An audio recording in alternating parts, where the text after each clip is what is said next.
आज की क्लास में डिस्कस करेंगे क्वेश्चन नंबर 23, जहां पे आपसे एक थ्योरेटिकल क्वेश्चन बोला हुआ है और इसको एनालाइज भी करना पड़ेगा आपको समझने के लिए। How does the coefficient of cubicle expansion of a substance very with temperature. अब आपने 3 प्रकार के एक्सपेंशन देखे और लास्ट वाला जो था जो क्यूबिकल एक्सपेंशन था, सच मायने में बताऊं तो वही एक ऐसा एक्सपेंशन था जो कि लीनियर और सुपरफिशियल दोनों को एक साथ में कवर कर रहा था, क्योंकि अगर वॉल्यूम बढ़ेगा तो अल्टीमेटली सरफेस एरिया भी इंक्रीज करेगा और लेंथ भी इंक्रीज करेगा। वेल, क्वेश्चन में पूछा हुआ है कि जो कोफिशिएंट ऑफ क्यूबिकल एक्सपेंशन है, अगर मुझे समझाना पड़े तो जो आपका गामा था, ठीक है, वो किस तरीके से टेम्परेचर के साथ वैरी करेगा। क्या अगर आप टेम्परेचर बढ़ाओगे तो गामा की वैल्यू बढ़ जाएगी, या टेम्परेचर घटाओगे तो गामा की वैल्यू घटेगी या बढ़ी रहेगी, वो हमें देखना है। ये चीज हम नोट करेंगे। तो आपके पास एक बहुत अच्छा एग्जांपल है, एक मटेरियल लिया है कॉपर का, ठीक है, और उसका रिजल्ट हमने नोट किया टेम्परेचर के हिसाब से। तो आप यहां पे देखो, इस ग्राफ में अगर आप देखने की कोशिश करोगे तो ये ग्राफ जो है एक्स एक्सिस पे टेम्परेचर को दिखा रहा है, ठीक है, और यहां पे उनकी वैल्यूज प्लॉट करी गई है, किसकी, कोफिशिएंट की वैल्यू प्लॉट की गई है, ठीक है। तो आपको शुरू में तो कुछ हद तक ये लीनियर जैसा है, ठीक है, स्ट्रेट लाइन में, फिर थोड़े टाइम के लिए जो ग्राफ है ना वो ऊपर की ओर चढ़ता है और फिर वापस ये नीचे तो नहीं आता, बट इतने अच्छे से एक्सपैंड नहीं करता। तो इसका बेसिक मीनिंग क्या है, आइए इसको डिस्कस करते हैं। अगर आप इसके बेसिक मीनिंग को समझने की कोशिश करेंगे तो यहां पे एक रिजल्ट दिखेगा आपको, ठीक है, और यहां पे लिखा हुआ है with temperature and then became constant at high temperature and above 500 kelvin.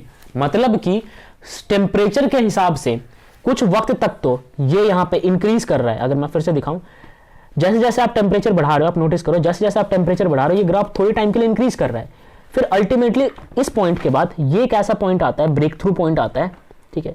इसके बाद जो इंक्रीमेंट होता है वो एकदम से पीक पे जाता है, आप देख रहे हो ना, सीधा सारा ऊपर से ऊपर जा रहा है, और उसके बाद फिर वो एक लगभग स्ट्रेट सा होने लग जाता है, और कुछ टाइम बाद तो बिल्कुल पैरेलल हो जाएगा एक्स एक्सिस के, राइट। तो एक ऐसा टेम्परेचर आता है 500 केल्विन का। उसके बाद इसके अंदर आप कितना भी टेम्परेचर राइज कर लो, कहां पे, किसका, कॉपर वायर का, उसके गामा में कोई भी फर्क नहीं आने वाला। तो टेम्परेचर का इफेक्ट क्या हुआ, फिर एंड रिजल्ट क्या समझ में आया कि यस, टेम्परेचर का जो इफेक्ट होता है वो कुछ टाइम तक लीनियर होता है।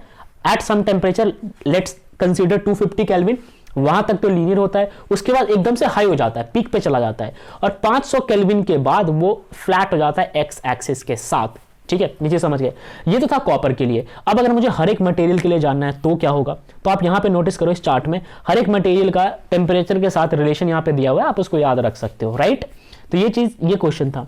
अब इंपॉर्टेंट क्वेश्चन ये है, show that coefficient of cubical expansion of an ideal gas at constant pressure is equal to reciprocal of its absolute temperature। well guys, हमने absolute temperature को डिस्कस किया था, और वो टेम्परेचर हुआ करता था जिसके बिलो आप किसी भी सब्सटेंस का टेम्परेचर कम नहीं कर सकते। क्यों नहीं कर सकते, क्योंकि उसका मास जो है वो ऑलरेडी खत्म हो चुका होता है, एंड हो चुका होता है। तो किसी का मास ही खत्म हो गया तो आप क्या ही टेम्परेचर में आप डिक्रीमेंट करोगे। तो वो था आपका एब्सोल्यूट टेम्परेचर।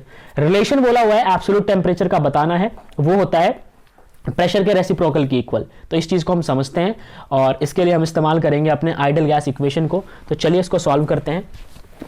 मैं आपको अगली स्लाइड में लेके चलता हूं और वहां पे आपको समझाने की कोशिश करूंगा, ठीक है। तो यहां पे आप देखो, मैं यहाँ पे ओके, तो आइडियल गैस इक्वेशन होता है क्या, PV is equal to nRT। ये आपका आइडियल गैस इक्वेशन। आप मुझे एक बात बताओ, जब क्यूबिकल एक्सपेंशन करते हैं तो वॉल्यूम इंक्रीज करता है, राइट। अब वॉल्यूम इंक्रीज कर रहा है तो आपने टेम्परेचर बढ़ाया होगा, राइट, टेम्परेचर में भी चेंजेस किए होंगे। तो ये आइडियल गैस इक्वेशन जो है वो अब कैसा दिखेगा, मॉडिफाई होके आफ्टर दी थर्मल एक्सपेंशन। कौन सा वाला थर्मल एक्सपेंशन, क्यूबिकल वाला। तो ये कुछ इस प्रकार से दिखेगा आपको, P delta V is equal to NR delta T, right. तो ये चीज आपको समझ आ गई अच्छे से। अब करना ये है, इसको मानो equation 1, let's consider this as equation 1, and इसको मानो इक्वेशन 2, और आप 2 को 1 से डिवाइड कर दो, ठीक है। तो जब 2 को डिवाइड करोगे 1 से, तो आपको यहां पे मैं डिवाइड करके दिखाता हूं, ये कुछ इस प्रकार से आएगा, P delta V divided by PV is equal to NR delta T divided by NRT, ठीक है। अब आने के बाद आपके पास जो भी वैल्यू कट रही है ना, आप उनको काट लो। तो यहां पे आप नोटिस करो, P से P कट जाएगा, ठीक है, P से P कट जाएगा, यहां से NR से NR कट जाएगा, ठीक है। तो फाइनल इक्वेशन बन के आएगा delta V divided by V is equal to delta T divided by T, right. अब अगर आप इस डेल्टा T को इस तरफ ले आते हो, ठीक है, इस डेल्टा T को आप इस नीचे की तरफ ले आते हो, तो आप नोटिस करना क्या होगा, एक मैजिक हैपन होगा, और वो मैजिक ऐसा है कि हमने पहले डिराइव किया हुआ है। It means delta V divided by V delta T क्या किया मैंने, इस डेल्टा टी को इसके नीचे लेके चला गया मैं, राइट, इज इक्वल टू, यहां पे कुछ नहीं बचेगा, 1 बचेगा, डिवाइडेड बाय टी। अब ये बताओ ये क्या होता है, change in volume divided by original volume multiply by temperature, ये होता है हमारा गामा। क्यूबिकल एक्सपेंशन में भी यही आंसर आ रहा था। अगर मैं आपको दिखाऊं, अगर आपको मैं शो करूं शायद से पीछे, ओके, तो बस आप ये मान लो कि क्यूबिकल एक्सपेंशन के अंदर यही पर्टिकुलर इक्वेशन निकल के आ रही थी, ठीक है। तो ये था क्यूबिकल एक्सपेंशन का रिजल्ट जिसको हम गामा से लिखते हैं। ओके, तो यहां पे मैं लिख दूं गामा, राइट, यहां पे मैं लिख दूंगा गामा और वो हो जाएगा 1 अपॉन में टी, ठीक है। अब ये जो टी है ना, ये टी आपका एब्सोल्यूट टेम्परेचर है, राइट। तो ये रिलेशन हमें निकालने को दिया गया था और हमने ये रिलेशन निकाल के प्रूव कर दिया। ओके, अब नेक्स्ट क्वेश्चन हम अगली क्लास में डिस्कस करेंगे।